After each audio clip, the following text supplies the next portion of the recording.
If you're wondering how you can change the app icon size on the iPhone 16, 16 Pro, Pro Max, and the Plus, so in this video I will share with you two methods on how to do that.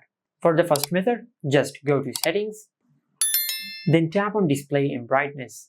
Now on this screen you will find the option of Display Zoom.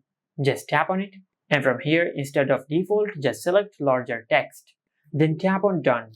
From here just select Zoomed. And after you do that, you will increase the size of the app icons on your iPhone. Now this option will also increase the font size. So if you want to decrease the font size, just go back, and over here just tap on text size. And from here you can decrease the text size as you like. Just like that. Now for the second method, just go to your home screen, then tap and hold on the empty space on your home screen. From here, just tap on Edit, then tap on Customize.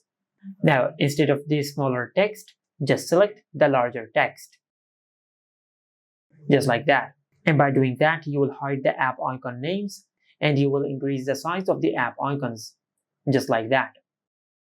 And once you're satisfied with your edit, just tap on anywhere on the screen to save the changes. And this is how you can change the app icon size on the iPhone 16, 16 Pro, Pro Max, and the Plus. Make sure to like, comment, and subscribe. Thank you for watching.